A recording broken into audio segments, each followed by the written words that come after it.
Bonjour, je m'apprête à te faire une masterclass aujourd'hui. Nez bouché, non je plaisante. Oh mais il y a le frigo qui vient de se mettre en marche.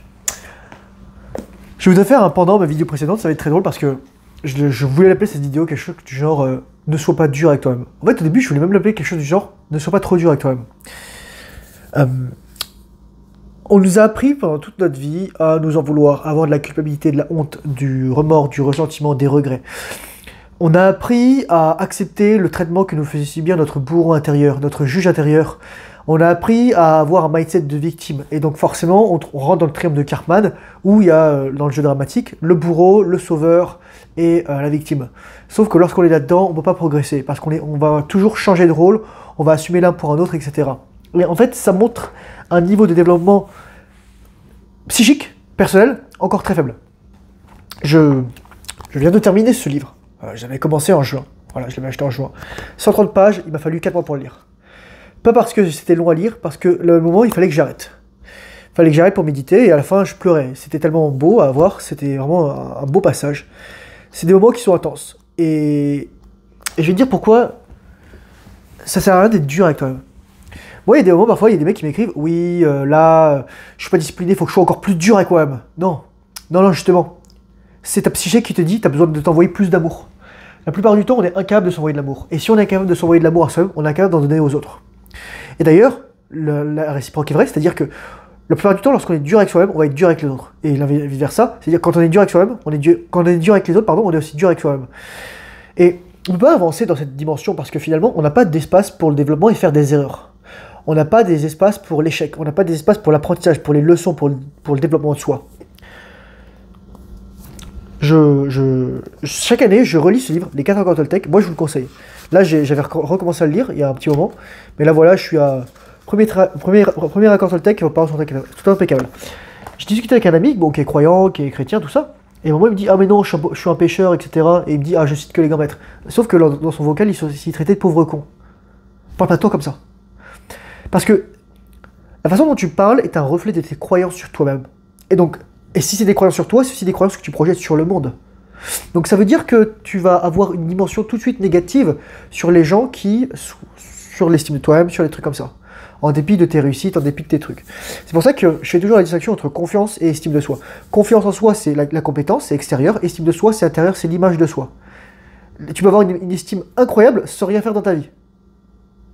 Le but aussi, c'est quand même la confiance en soi et l'estime de soi sont corrélés, sinon ça va créer des situations pathologiques ou alors ridicules. Ouais, ne sois pas dur avec toi-même. Parce que moi, j'étais dur avec moi-même ces derniers jours. J'étais dur avec moi-même, j'étais dur avec les autres. Je me dis, putain, j'ai fait de la merde. Oui, j'ai fait de la merde, mais tant mieux en fait. Jung disait que les épreuves que nous rencontrons dans notre vie sont des choses qui nous permettent d'intégrer nos tombes, de développer notre processus d'individuation et aussi d'améliorer notre connaissance de nous-mêmes. Donc, on ne peut pas avoir une vie parfaite. En revanche, refaire les mêmes erreurs, ça c'est la problématique. C'est-à-dire que si tu apprends jamais d'une erreur, tu vas refaire toujours la même chose. Moi, je vais te dire un truc. Donc là, tu vois, j'étais dur avec une situation qui est réglée. Maintenant, quoi, voilà. Mais pourquoi j'étais dur? Parce que je me sentais vraiment... je sentais que j'avais été impulsif. Je sentais que j'avais pas fait j'avais oublié mon code de conduite personnel. C'est pour ça que je vais te donner un truc. Si tu dois faire un truc pour toi-même, c'est te créer un code de conduite personnel. En gros, quand ça pue, quand il y a une situation qui truc, ok, garde-fou, qu'est-ce qui se passe? Je vais écrire, je vais discuter, je vais appeler mon thérapeute, je vais lire un petit peu, je vais méditer, je vais respirer, je vais prendre une douche froide. Juste, je vais attendre que les choses passent. Je vais pas agir sur le coup de l'émotion. Pas agir sur le coup de l'émotion.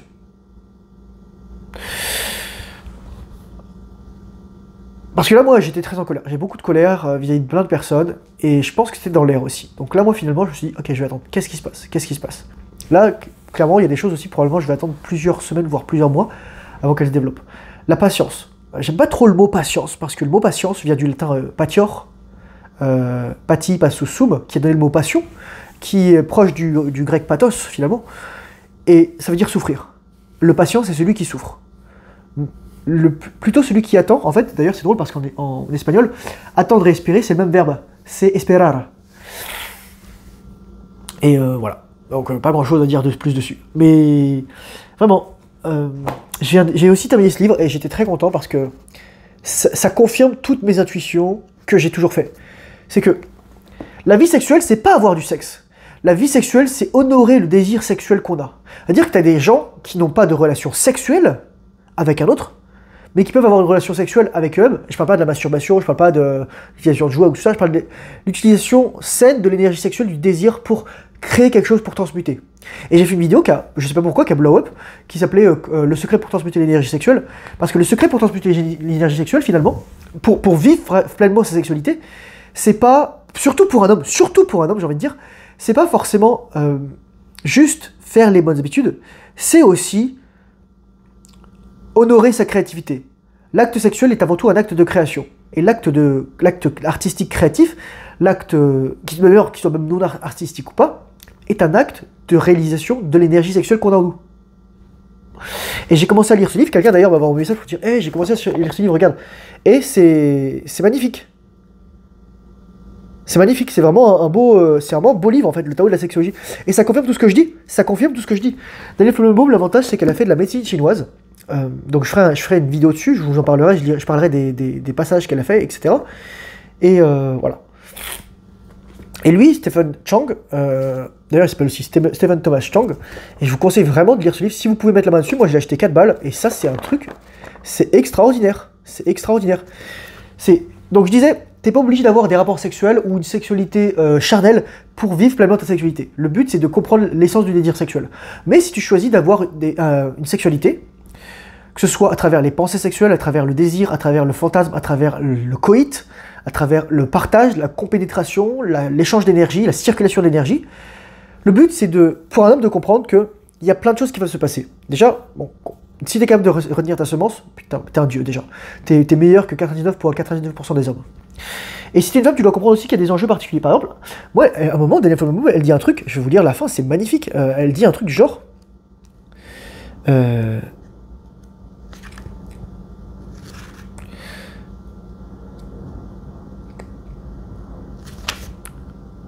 c'est un truc où elle dit, en fait, parfois les hommes, ils perdent leur réaction lorsqu'ils pénètrent dans la femme, alors qu'ils ont du désir. Pourquoi? Parce que la femme n'est pas prête à les accueillir énergétiquement. En fait, tu entres dans la bulle énergétique, mais au lieu de te laisser rentrer, et au lieu de se laisser pénétrer par toi, elle va pas être prête, soit dans son vestibule, le vagin, soit dans son cœur, l'utérus. Et donc finalement, elle va pas pouvoir profiter de la sexualité. Moi, c'est pour ça que je vous dis, les gars, la sexualité, c'est une affaire ultra sérieuse. C'est une affaire d'échange d'énergie. Donc si vous choisissez de coucher avec des gens, choisissez des partenaires avec qui vous voulez coucher. Moi, je vous ai dit, les gars, quand j'étais un peu moins éduqué sur la question, j'ai eu des rapports sexuels avec des gens juste pour charnel, parce que il y a des mecs aussi, ils vont vouloir ça, mais ils sont beaucoup plus rares. La plupart des meufs, parfois, elles veulent juste se faire troncher un bon coup. Juste ça. Juste dire, ok, voilà, ça fait du bien. Elles ont juste besoin de ça. Et c'est la vérité. Et je sors pas de mon chapeau, je sais qu'il y a des femmes qui disent, même des femmes qui m'ont dit, ouais, mais mes copines, ce dont elles ont besoin, ça serait de se prendre un bon coup de queue. C'est la vérité. C'est la vérité. Les femmes n'admettront jamais ça. Les femmes n'admettront jamais, la plupart du temps, c'est l'ego féminin, l'égotisme, l'égocentrisme, que c'est les femmes qui ont besoin des hommes. Les hommes peuvent vivre sans femmes. C'est pour ça qu'il y a des communautés monastiques. Oui, on me dit, il y a des communautés de nodes, etc. Il n'y a pas la même énergie. Entre hommes, c'est une énergie différente qu'entre femmes. Il n'y a pas la même énergie. Moi, j'étais à un monastère grec, orthodoxe, que féminin cet été, et ça résonnait pas. Je suis à la même chose avec des mecs, trop cool, super bonne énergie, rien à voir. Ce qui équilibre la femme, avant qu'elle ait trouvé son propre équilibre, c'est la présence de l'homme. Ce qui équilibre l'homme, avant qu'il ait trouvé son propre équilibre, c'est lui-même et la présence d'autres hommes. Mais ça, c'est quelque chose que les femmes ne vont jamais accepter pratiquement. Surtout dans notre société moderne où on dit littéralement, oui, les femmes n'ont pas besoin des hommes, on peut élever des enfants tout seul. On a détruit l'image des hommes, on a détruit la valeur des hommes, on a détruit le rôle des hommes. Et après, on s'étonne que les femmes, elles se retrouvent à 50 ans avec des chats ménopausés, elles n'ont jamais eu de gosses, et là, tout à coup, je peux te dire que là, en anglais, on dirait le dread. Dread, c'est l'effroi. C'est la soudaine réalisation que tu peux plus faire d'enfants et que c'est trop tard. Et qu'il n'y a plus d'hommes qui voudront forcément de toi parce que tu n'as pas eu d'enfants. Peut-être qu'il y en a qui voudront pas d'enfants et des hommes qui voudront pas d'enfants. Mais souvent, ces femmes, elles vont arriver pas parce qu'elles ont fait un choix conscient, parce qu'elles n'aimaient pas les hommes. Elles ont appris à les haïr. Elles n'aimaient pas les enfants. Elles s'aimaient pas elles-mêmes. Elles avaient avalé la propagande moderne de on est trop nombreux, etc. Patati patata. Il y a des mecs qui se font vasectomiser, voire stériliser ou n'importe quoi, parce que c'est ça. Je vous dis aussi, concernant la vasectomie, bah, c'est réversible en fait. Souvent, ça peut même désister faire tout seul. Ça dépend comment ça fait. Parfois, c'est un blocage. C'est pas naturel la vasectomie. Je ferai une vidéo d'ailleurs sur la vasectomie, la rétention séminale et l'éjaculation. Je pense que ça va être intéressant. Je sais pas si je la ferai publique ou payante dans ma formation. Je la ferai publique et je la rajouterai dans ma formation. C'est gratos, les gars, profitez-en. Ouais, voilà. Et je voulais dire justement, concernant tout ça, parce que moi j'avais été dur quand même, et en fait, là j'ai discuté avec mon frère, on s'est appelé 1h40 cette semaine, j'avais aussi appelé ma mère, on a vraiment fait des gros appels. Et aussi ma psy, accessoirement, on s'est appelé pendant 3 heures vendredi soir, 2h40. Donc j'ai discuté avec mon frère à un moment, il m'a dit, mais Thomas, tu sais, à un moment, tu parlais de toi dans le passé, et tu parlais de toi tellement mal. C'est ouais, j'étais un dégénéré, j'étais une grosse merde, j'étais obèse, en mauvaise santé mentale, j'étais un mec dangereux. Je disais ça. Sauf que quand tu parles de toi comme ça, que ce soit dans le passé ou dans le présent, c'est encore pire si c'est dans le futur, moi, mon frère me disait, mais moi, je t'avais comme modèle. Donc en fait, ce que tu faisais là, c'est que tu détruisais le modèle que j'avais. Lorsque tu as ces pensées-là, moi, je lui ai dit, mais non, en fait, t'as raison, Mathieu, moi, j'ai fait ce que j'ai pu avec ce que j'avais, littéralement. J'étais accro à la morphine, j'étais accro à l'alcool, j'étais accro à l'éjaculation, à la masturbation, aux jeux vidéo, au porno. Mais j'ai lutté, mais voilà quoi. J'ai quand même réussi à faire quelques trucs, mais c'est sûr que je me battais contre des démons surpuissants. C'est pour ça que j'ai fait cette vidéo sur le porno, pour que tu puisses comprendre que t'as des armées de marketeurs, des armées de psychologues, des armées d'ingénieurs logiciels, de développeurs en front-end, back-end, etc., qui sont là pour te faire aller dedans. Le jingle de Pornhub, je sais que tu l'as en tête là, je te dis ça, tu l'as tout de suite. Des trucs comme ça, tu vois. Et si t'as une érection quand t'entends ça, c'est que ça craint. Tu vois, t'es conditionné comme un chien, littéralement. Comme le chien de Pavlov. Et je dis pas ça pour dire, oh, t'es un chien. Non, je dis juste vraiment, t'es conditionné comme Pavlov conditionnait ses chiens. Avec la sonnette. Donc pour te faire rester, pour te faire regarder plus du contenu, pour satisfaire tous tes fantasmes, tous tes désirs. Sauf que les gens qui disent que la pornographie sert à découvrir ses fantasmes, c'est qu'ils n'ont rien compris. Parce que tu découvres pas tes fantasmes en regardant des gens, tu découvres des fantasmes en expérimentant avec une personne. Et souvent les fantasmes d'un homme, ils sont pas compliqués. Hein. C'est pas les femmes c'est pas les hommes qui sont comme les femmes et qui ont des trucs du genre La Belle et la Bête, Twilight, etc. Alors, je vois aucun mec qui rêve d'avoir une vampiresse ou du louve-garou, etc. Moi j'ai pas entendu parler de ça en tout cas. C'est ce que les femmes comprennent pas, c'est qu'elles projettent leur sexualité sur celle des hommes. Les hommes, ce qu'ils veulent, c'est ça. Alors moi, je vais te dire, putain, je vais faire une vidéo là-dessus parce que je pense que c'est important. Voilà, c'est vraiment pour faire le tour à ce niveau-là, revenir, c'est... Moi, j'étais dur avec moi-même, et en fait, mon frère me disait, mais voilà, je comprenais pas que tu puisses parler de toi comme ça, parce que moi, ça détruisait tous mes modèles, donc je me dis, mais en fait, j'ai fait de la merde. Et donc, ça aussi, c'était vraiment... c'était un petit coup de sonnette d'alarme, et là, je me dis, ok, il y a un souci. Donc voilà. Et sinon, c'est ça. Pas grand chose à dire. C'est ça, ne sois pas dur avec toi-même. T'as besoin d'amour. En fait, lorsque t'as envie d'être dur avec toi-même, c'est ton ego, c'est ton juge. Il y a des moments où il faut se pousser, et il y a des moments où il faut s'accueillir. Mon petit frère, il me parlait, il fait vraiment de la course de très haute compétition, très longue durée, etc. C'est au-dessus des marathons, quoi, enfin des super marathons, des ultra trails, etc. Et il pense souvent à David Goggins. Et le but, c'est certes, tu dois renforcer ton mental, mais ça ne veut pas dire que tu dois rejeter tes émotions, rejeter tes ressentis, faire taire ton enfant intérieur. C'est un thème que je souhaiterais aborder plus tard, l'enfant intérieur, parce que je pense que c'est très important qu'on comprenne ce que c'est là-dessus. C'est finalement les aspirations que tu avais lorsque tu étais enfant. Et moi, par exemple, il y a des trucs que je pouvais pas faire enfant, m'acheter des bonbons, des biscuits, etc. Et ensuite, j'ai pu le faire quand j'étais grand, et je me suis dit, en fait, c'était de la merde. Donc finalement, je pourrais me faire un bon steak avec des œufs, etc. quoi. C'est juste ça aussi. C'est comprendre que on a des besoins à honorer. Dans la pyramide de Maslow, etc., comprendre que les différents besoins, on peut être à différents niveaux en fonction de différentes phases de vie, on peut retourner en arrière parce qu'on a des besoins de combler d'autres besoins plus primaux, etc. La sexualité, etc. Mais voilà, c'est ça. Donc ouais, j'ai pas grand chose à dire. C'est ça, ne sois pas dur avec toi-même. T'as vraiment besoin d'entendre ça parce qu'il y a tellement de gens, ils se brutalisent, etc. Moi, je suis pas, c'est le truc du hustle, tu dois te lever à 5h, etc. Lève-toi quand t'as envie de te lever, dors quand t'as envie de te coucher. Fais les bonnes habitudes surtout. Fais les bonnes habitudes parce que faire les bonnes habitudes, c'est pas être dur avec soi-même. Faire les bonnes habitudes, c'est mettre en place... D'ailleurs, je pense que je vais faire une vidéo où je ferai un truc comme ça dans mon livre de coaching que je vais bientôt remettre, je pense. J'y rêvais cette nuit. Fais les bonnes habitudes parce que c'est comme ça que tu honores tes besoins émotionnels. Moi, là, ce matin, je me suis dit, j'allume pas mon ordi, j'allume pas mon téléphone, j'allume pas Internet, tant que j'ai pas fait les bonnes habitudes. Douche froide, méditation, respiration. J'ai médité 30 minutes, j'ai fait 11 minutes de respiration off, enfin 10 minutes plus voilà, la présentation. Mais là, je pense que je vais en refaire une juste après.